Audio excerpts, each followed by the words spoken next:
There are times you don't glorify God in sickness. You don't glorify God in divorce.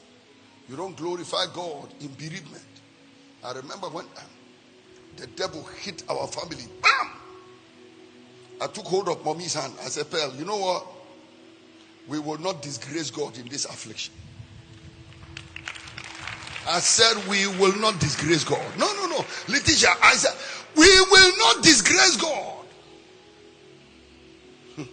Some people wanted to gossip about me, started gossiping. That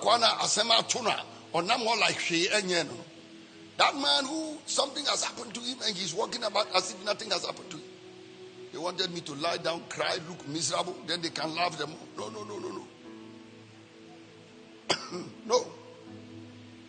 I'm not going to give you that opportunity. I know others who go through crisis. They disgrace God completely. I asked the Lord in the midst of those crises. I said, Lord, what will happen? He said,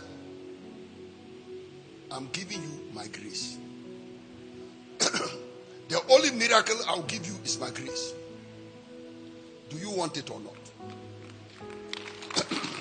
I said, I want it. I told mommy, I said, Pearl, the Lord said the only miracle he will give us is his grace. But do we want it or not? But I've told him, I've answered on our behalf that we want the grace. We receive the grace. I remember in those days during that attack, the pastors came to me in the office, led by Pastor Eric, and they told me, Daddy, you can't preach. You can't preach. I said, I'll preach. I said, if I don't preach this week, one day, if anything evil happens to anybody, I have no moral right to stand here and preach. Why? If this thing happens like this and my own family is involved and I'm not able to preach, and one day it has to do with some other people's families and I preach, it will mean I'm a hypocrite. Everybody here is as close to my heart as my biological children, biological family. If I differentiate between my biological family and my spiritual family, I am a very miserable pastor. I'm not qualified to be called a pastor.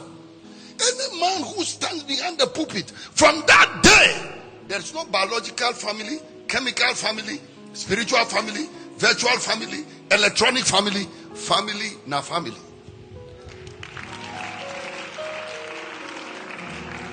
I said, Pearl, I dare not.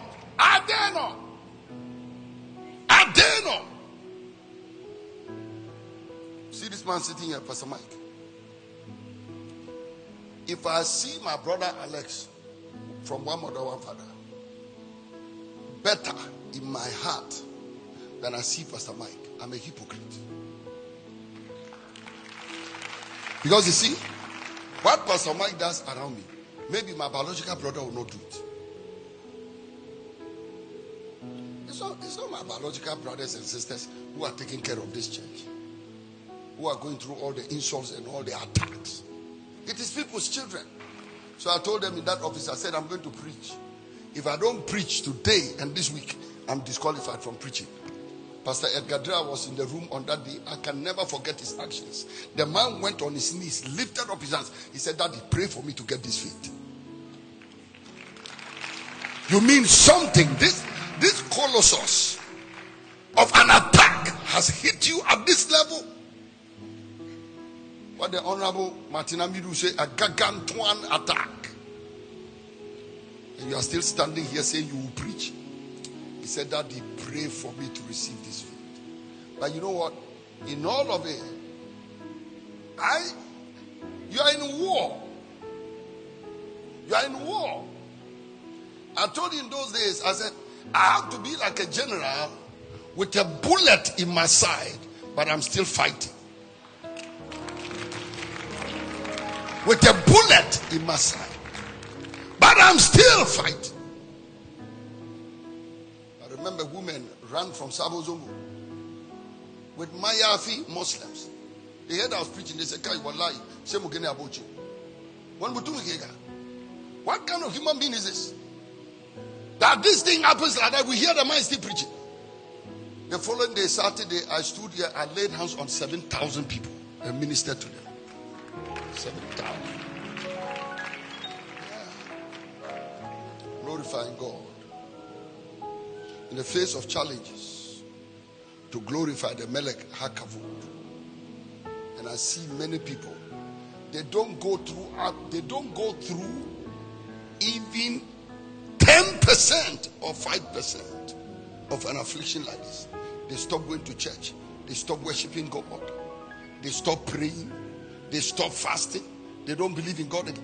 And they disgrace God completely because you look at them and the affliction has beaten them until they look like praying mantis. When we praying mantis. And I say, oh, you know, things are very bad. Some run mental. But I pray in the name of Jesus. And a lot of it is pride. And when they are sitting in church, it's pride. I can't believe I've gone through this. I've served God. Man of God. I've served God faithfully. I've served God. I serve God faithfully. I'm very prayerful. Somebody should tell me what I've done against God. What kind of church is this? I'm in a church. No breakthrough. I'm in a church. Nothing good is happening. I'm in the church. I've been in the church 6 years. Look at what is happening to me. Somebody tell me. I have followed Jesus, follow Jesus, follow Jesus. What have I had?